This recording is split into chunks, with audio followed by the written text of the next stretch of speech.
Good afternoon.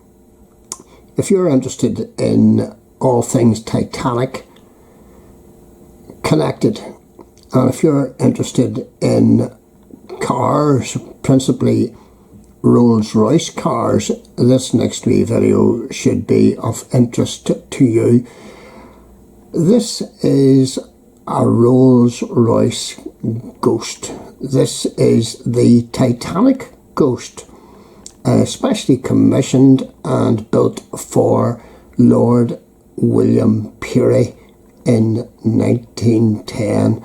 And Lord William Peary, of course, was the chairman of Harland and Wolff shipbuilders at that time, and this was made for him shortly before the Titanic sailed in 1912. And my friend Chris, who has sent me many videos from Bempton, Bridlngton, Yorkshire, and I'm very grateful for him for doing that, is going to tell you a wee bit more about this particular iconic vehicle. Was it on the Titanic? Well, he'll tell you. Morning, Tom.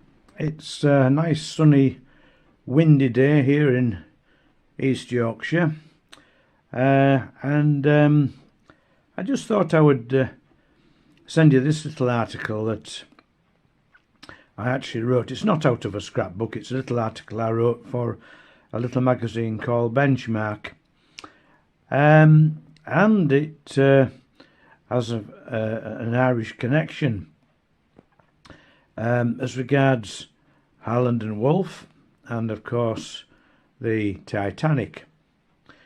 Now, it was quite often believed that the Titanic had a Rolls-Royce car on board. This, of course, wasn't quite true. It did have a car, but it wasn't a Rolls-Royce. And I'm going to go through this little article and show you some pictures and add a few more comments about it. Well, this is the start of the article, Tom. I titled it up as the Titanic Rolls-Royce, and as you can see from the writing, this of course is not a Rolls-Royce but a 1912 Renault Type Coupe de Ville, and this is the same model, as it says, that was loaded onto the Titanic in a crate. And as you can see from the writing, it was owned by Mr. William Carter of Pennsylvania, who travelled first class with his wife and 2 children, and he claimed £5,000 compensation for the car, which of course was lost in the sinking. But there still is a Titanic Rolls-Royce, and here she is.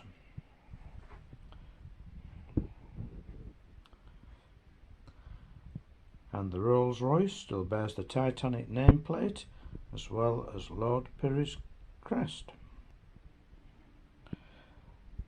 Well, here's a writing of how Peary got his car. So rather than me talk it through, I'll just keep my tablet camera on it so people can read it for themselves.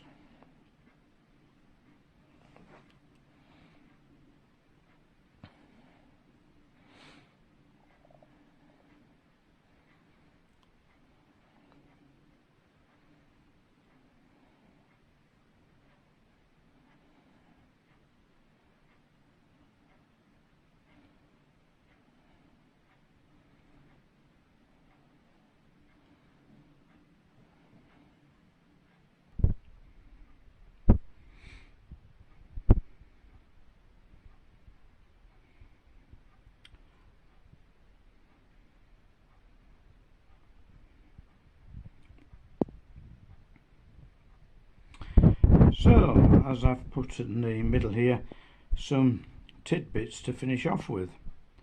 And as I say, just out of interest, this Rolls Royce here belonged to J.P. Morgan Jr., whose father bought the White Star Line.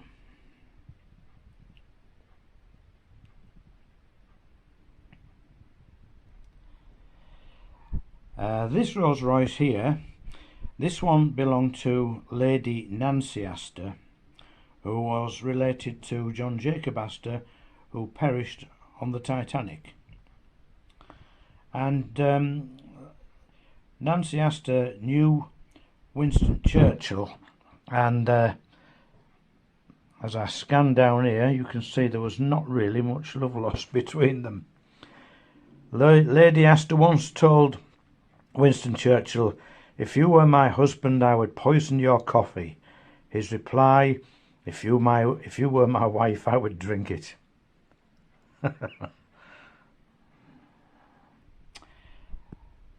And just to finish off with, as I've titled it, and finally this little gem, Cunard's RMS Mauretania was launched on the Tyne by the Dowager Duchess of Roxburgh on the 20th of September 1906. The Duchess arrived at the yard in her Rolls-Royce Silver Ghost and proceeded to drive through the funnels, which had been laid on their sides specially to facilitate this. And there is a 1906 Silver Ghost, and a shot of the mighty Cunard liner Mauretania. So there we are. Just a little interesting little article that I picked up a while ago. Okay, Tom, bye for now.